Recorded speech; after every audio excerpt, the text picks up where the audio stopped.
ഉന്നത്തിന്റെ കാര്യം ഒന്നും പേടിക്കണ്ട, എല്ലാം ഞാൻ പഠിപ്പിച്ചു തരാം. അറിഞ്ഞോ? പോരാ പോരാ, അറിഞ്ഞോ?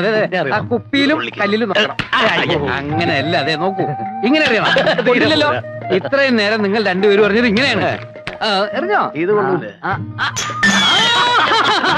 നല്ല ഉന്നുള്ള കൈയാണല്ലോ.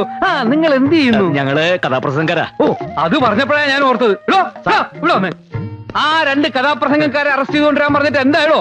അവരല്ലേ സാറിന്റെ അപ്പുറം ഇരിക്കുന്നത്? ആ തെണ്ടികളാണ് ഈ നീയൊക്കെ മാടശ്ശേരി തമ്പിയുടെ കഥ പറയല്ലോ. പറയും സാർ. പറയില്ല സാർ, പറയാം. അല്ലെങ്കിൽ തന്നെ ഈ നാട്ടില് ആവശ്യത്തിന് പ്രശ്നങ്ങളും കുഴപ്പങ്ങളും ഒക്കെ ഉണ്ട്. അതിന്റെ ഇടയിൽ കൂടെ നിന്റെ ഒരു കഥാപ്രസംഗം പറഞ്ഞിട്ട് ഈ നാട്ടിലൊരു പുതിയ പ്രശ്നം ഉണ്ടാക്കണ്ട. അങ്ങനെ ആവശ്യം വരുമ്പോ നിന്നെ ഞാൻ വിളിപ്പിച്ചോളാം. കൈമാറ്റടാ, ജനം മറന്നു കിടക്കുന്ന പഴയ കഥ കുത്തിപ്പൊക്കി എന്റെ പ്രഷർ കൂട്ടിയാലുണ്ടല്ലോ. പ്രഷർ ഉണ്ടല്ലേ? ആവശ്യത്തിന് ഷുഗർ ഉണ്ടോ? വേഗം സ്ഥലം വിട്ടോണം. ഇനി 2 പേരെ നാട്ടിലെങ്ങാനും കണ്ടുപോയാ കരിങ്കല്ലിനെ മുട്ടുകാലിയടിച്ചോളാം. ഓടണ്ട, ജീപ്പിലോട്ട് കയറ്. ഇവന്മാരെ അങ്ങനെ ഓടിക്കാൻ നോക്കണ്ട. ഇവന്മാരെ എന്റെ ഉത്സവത്തിന് കഥ പറയാൻ വന്നവരാ. അവര് കഥ പറയും. ഇതിൽ പോലീസ് ഇടപെടണ്ട. പിന്നെ കള്ളന്മാരെ ഇടപെടണോ? അതുകൊണ്ടാണല്ലോ താൻ ഇടപെടണ്ടെന്ന് പറഞ്ഞത്. ഇടപെട്ട തന്നെ ഈ നാട്ടിൽ നിന്ന് സ്ഥലം മാറ്റുന്ന പ്രശ്നമില്ല. ഈ നാട്ടിൽ തന്നെ കിടക്കും. പെൻഷൻ പോലും ഇല്ലാതെ ടെൻഷൻ അടിച്ച്. അയ്യയ്യേ, നിങ്ങൾക്ക് വിവരം എന്നോട് പറയാമായിരുന്നില്ലേ? എല്ലാ സൗകര്യങ്ങളും ഞാൻ ചെയ്തു തരുമായിരുന്നല്ലോ. ഞങ്ങൾ അങ്ങനെയാ, എല്ലാ രഹസ്യമായിട്ടേ ചെയ്യൂ. ഞങ്ങൾ ഈ പാട്ടുണ്ടാക്കുന്നത് പോലും രഹസ്യങ്ങളിൽ നിന്നാ. അരമന രഹസ്യം, അങ്ങാടിപ്പാട്ട് എന്ന് കേട്ടിട്ടില്ലേ? കേട്ടിട്ടുണ്ടാവും. എല്ലാ രഹസ്യങ്ങളും അന്ന് പരസ്യമാക്കണം. ഓഹോ, പാലത്തറക്കാരുടെ എല്ലാ ചെറ്റത്തരങ്ങളും അന്ന് വിളിച്ചിട്ട് കൊണ്ടുപോകണം. അവരുടെ കഥ മുഴുവൻ ഞാൻ പറഞ്ഞുതരാം. എല്ലാത്തിനും ഓ ഓ എന്ന് പറഞ്ഞോണ്ട് കാര്യമില്ല. നിങ്ങളുടെ കഥ കേട്ട് കഴിഞ്ഞാൽ പാലത്തറക്കാരെ നാട്ടുകാർ എവിടെ വെച്ച് കണ്ടാലും ഓടിച്ചിട്ട് അടിക്കണം. ഓ അല്ല, അങ്ങനെ പറഞ്ഞാ അവര് ഞങ്ങൾ ഓടിച്ചിട്ട് അടിക്കൂലേ? അടിക്കും. പക്ഷെ പറയാതിരുന്നാൽ ഒടിച്ചു മടക്കും. ആരാരെ? ഞാൻ നിങ്ങളെ. കഥയുടെ പേര് ഞാൻ തീരുമാനിച്ചു കഴിഞ്ഞു. പാലത്തറയിലെ ചെറ്റത്തരങ്ങൾ. റീൽസിൽ തുടങ്ങിയുള്ളൂ. ഇവിടെ വെച്ചല്ല, അവിടെ. ഇനിയിപ്പോ എന്ത് ചെയ്യും? ഇനിയിപ്പോ എന്ത് പണ്ടാരെങ്കിലും ആയിക്കോട്ടെ, അവളുടെ ബന്ധുക്കളെ നമ്മൾ കയ്യിലെടുക്കുന്നതാ ബുദ്ധി. വാ. ഗീതുവിന്റെ ബന്ധുക്കളാ? അതെ. ഗീതുവിന്റെ ആരായിട്ട് വരും? അച്ചമ്മയാ ഞാൻ. ഗീതുവിന്റെ അച്ചമ്മ. എന്തൊരു നല്ല അച്ചമ്മ. അച്ചമ്മ അനുഗ്രഹിക്കണം. ഗീതുവിന്റെ ചെറിയമ്മ. ഗീതുവിന്റെ ചെറിയമ്മ. നല്ല ഉഗ്രം ചെറിയമ്മ. ചെറിയമ്മ അനുഗ്രഹിക്കണം. ഇത് ഇവിടുത്തെ വേലക്കാരി. കലക്കം വേല തന്നെ. വേല. സോറി, വേലക്കാരികളെ കണ്ട പണ്ടേ ജീവിക്കുന്നത്. നിങ്ങളുടെ കഥയുടെ പേരെന്താ പറഞ്ഞത്? പാലത്തറയിലെ ചെറ്റത്തരങ്ങൾ. അവിടം വരെ എത്തിയോ കാര്യങ്ങൾ? അതേ മുതലാളി, അവിടെ കഥയെഴുത്ത് തുടങ്ങി. എടാ മാസ്റ്ററെ, നീ ഇത് കേട്ടോ? എന്താ മുതലാളി? ഓ പൊട്ടൻ. എടാ, അവന്മാര് കഥയ്ക്ക് പേരിട്ടെന്ന്. പാലത്തറയിലെ ചെറ്റത്തരങ്ങൾ. ഫസ്റ്റ് ക്ലാസ് പേര്. പോയി തൂക്കടാ തെണ്ടികളെ. മര്യാദക്ക് കുളിക്കാൻ പോലും തെണ്ടികൾ സമ്മതിക്കില്ല.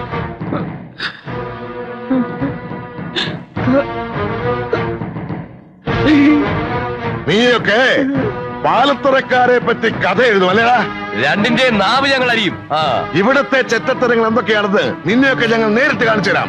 മാസ്റ്റർ.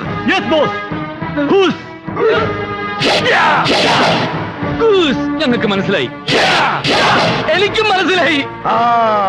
ശരി, എല്ലാം മനസ്സിലായ സ്ഥിതിക്ക് ഇനി നിങ്ങൾ എഴുതേണ്ട കഥ ഞാൻ പറഞ്ഞു തരാം. മാടശ്ശേരി തമ്പി അഥവാ പരമനാറി. അവൻ എന്റെ കുടുംബത്തെ ചതിച്ചതും നാടായ നാട് മുഴുവൻ ഉണ്ണികളെ സൃഷ്ടിച്ച കഥയൊക്കെ ഞാൻ പറഞ്ഞുതരാം.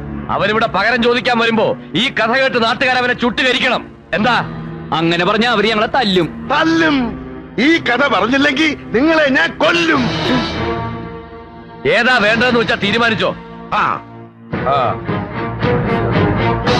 നീ ആരുടെ കയ്യിൽ നിന്ന് മരിക്കാൻ പോണേ? അയ്യോ, ഈ കാലത്ത് നമ്മുടെ പോരാട്ടത്തെ പോകും.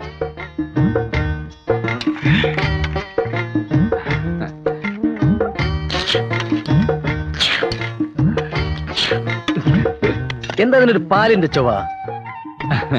ഇന്നേ വരെ അവൻ പാൽക്കഞ്ഞി കണ്ടിട്ട് പോലുമില്ല. ദാരിദ്ര്യവാസിയാ. കുറച്ചുകൂടെ ഒഴിക്കട്ടെ? എനിക്ക് മതി. ദാ, ആ കുട്ടിയെ കണ്ടുപിടിക്ക്. ഇപ്പൊ തന്നെ 3 എണ്ണം കഞ്ഞി കുടിച്ചു കഴിഞ്ഞു. അമ്മായി ഈ പാൽ കഞ്ഞി കുടിച്ച വെളുക്കോ?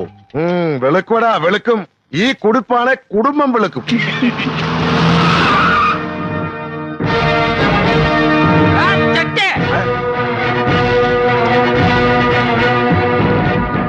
മണ്ണുണ്ണി അവരെ ഇങ്ങോട്ട് ഇറക്കി വിടാ.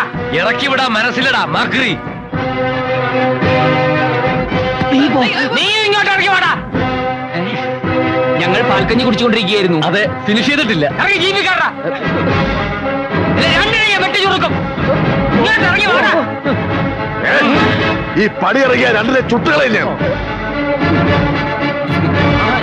കാണാവല്ല ആർക്കാ ഇവിടെ കയ്യൂക്കുന്നത്. ഇങ്ങോട്ട് ഇറങ്ങണ രണ്ടും. താളം ചവിട്ടാൻ ഇറങ്ങണ രണ്ടും. വേണ്ടേ അങ്ങനെ ഞാൻ നോക്കിക്കോളാം. മുന്നേ ഇറങ്ങി വേണം. ഗാനഭൂഷണം സതീഷ് കൊച്ചിനാ പറയുന്നത്. എടാ നിന്നോട് ഞാനാ പറയുന്നത്. ഇറങ്ങി വേണം പുല്ല്. കേറി വേണം പുല്ല്. ഇറങ്ങി വരാൻ കേറി വരാൻ കേറി വേണം.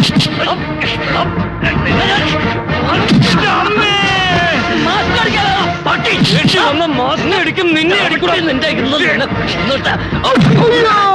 കുരുക്കട തൊഴിച്ചോ അവരെനിക്ക് വിട്ടു തന്നാലും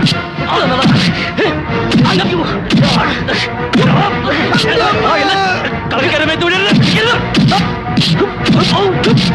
നീ അടിവേര് നോക്കി ചവിട്ടണ അങ്ങോട്ട്. നീയും ചവിട്ടണ.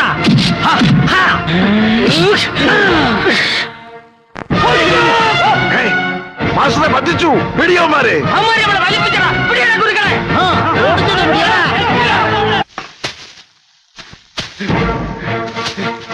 വിളിച്ചട ഗീതു അവിടെ.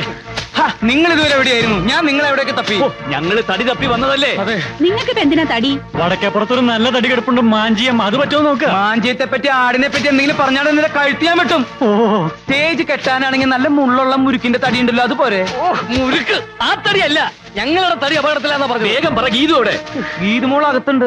ഗീതു ഗീതു ഗീതു ഗീതു ഗീതു ഗീതുവിന്റെ ബന്ധുക്കൾ ഞങ്ങളുണ്ടല്ലോ. വേൾഡ് കപ്പിൽ ഫുട്ബോൾ തട്ടുമ്പോൾ തട്ടി കളിച്ചത്.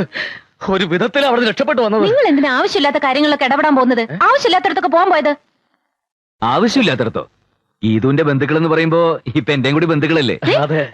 ഗീതു എത്രയും പെട്ടെന്ന് ഈ വിവരം ബന്ധുക്കളെ അറിയിക്കണം. എന്നാലേ എനിക്കിനി ഇവിടെ നിൽക്കാൻ പറ്റൂ. ഏത് വിവരം? നമ്മൾ തമ്മിൽ പ്രേമത്തിലാണെന്നുള്ള വിവരം. ഇനി അതെന്തിനാ മറച്ചു വെക്കുന്നത്? താൻ എന്താ പറഞ്ഞത്? നമ്മൾ തമ്മിൽ പ്രേമോ? അതെ. ഈ വിവരം ഒന്നും ഇനിയിപ്പോ ബന്ധുക്കളെ ആരെ അറിയിക്കാൻ നിൽക്കണ്ട. ഗീതുവിന്റെ ബന്ധുക്കളൊക്കെ വെറും ചെറ്റകളാ. അതുകൊണ്ട് ആദ്യം നമുക്ക് കല്യാണം നടത്താം. എന്തേ? നിങ്ങൾക്ക് എന്താ തലയ്ക്ക് നല്ല സുഖമല്ലേ? ഇവര് നിങ്ങളെ തല്ലു ഒളിക്കാൻ വേണ്ടി തന്നെ ഇങ്ങോട്ട് കൂട്ടിക്കൊണ്ടു വന്നത്. നിങ്ങളെ കൊണ്ടുള്ള ശല്യം സഹിക്കാൻ വയ്യാഞ്ഞിട്ട്. അല്ലാതെ ഇവിടെ ആർക്കും പ്രേമവും കുന്തവും ഒന്നുമില്ല. മനസ്സിലായോ? ഗീതു എന്തായി പറയുന്നത്? ഞാൻ ഗീതുവിന്റെ അച്ഛമ്മയുടെയും ചെറിയമ്മയുടെയും അനുഗ്രഹവും അനുവാദവും ഒക്കെ വാങ്ങി പാൽക്കഞ്ഞിയൊക്കെ കുടിച്ച് കല്യാണത്തിന് തയ്യാറായി നിൽക്കുക. ഈ സമയത്ത് ദുഷ്യന്തൻ ശകുന്തലോട് പറഞ്ഞ പോലെ എന്നോട് പറയരുത്. തമാശ കളിക്കരുത്. അവസാന നിമിഷം ഗീതു കാലം വരാനുണ്ടല്ലോ. ഈ മണ്ണിൽ 2 ശവങ്ങൾ വീഴും. ഞങ്ങൾ രണ്ടുപേരുടെ. ഞാൻ പറയാനുള്ളത് പറഞ്ഞു കഴിഞ്ഞു. മര്യാദയ്ക്ക് ഇവിടുന്ന് പോകുന്നതാ നല്ലത്. ഇനി ഇവിടെ നിന്നാ എന്താ ഉണ്ടാവാന്ന് രണ്ടാൾക്കും നല്ലോണം അറിയാലോ. പിള്ളച്ചേട്ടാ, ഇവർക്ക് എന്താ വേണ്ടെന്ന് വെച്ചാൽ കൊടുത്തു വിട്ടേരെ. അപ്പൊ നീ എന്നോട് നുണ പറഞ്ഞതല്ലേ? ഇനി ഒരു നിമിഷം ഇവിടെ നിൽക്കാൻ പാടില്ല. ഓടിക്കോ. ജീവനും കൊണ്ട് എങ്ങോട്ടെങ്കിലും ഓടി രക്ഷപ്പെട്ടോ. ഓടാ. എടീ, നീയൊക്കെ ഞങ്ങളെ കൊലയ്ക്ക് കൊടുക്കാൻ കൂടുന്നതാണല്ലേ? ആ അതെ. നീയൊക്കെ ഉണ്ടല്ലോ. നീയൊക്കെ ഹോസ്റ്റലിലേക്ക് വാടി, ശരിയാക്കി തരാൻ ഞാൻ. അതിന് നീയൊക്കെ ഇവിടുന്ന് പോയിട്ട് വേണ്ടേ? അയ്യോ, കളിയാക്കല്ലേ. ഗീതുവിനെ കെട്ടാൻ പോണ ചെറുക്കനാ. ഇവിടെയൊക്കെ പോലുള്ള പണക്കാരി പെമ്പിളയുടെ സ്ഥിരം നമ്പരായത്. പ്രേമിച്ചിറന്നിട്ട് ഒടുവിൽ സീരിയസ് ആകുമ്പോ സഹോദരിയെ പോലെ കാണാൻ പറയും. സഹോദരിയെ പോലെ കാണാൻ പറ്റിയ ആളുകള് അതിനെ നല്ല കുടുംബത്തിൽ ജനിക്കണം കേട്ടാ. മതി. വന്നേ. ആ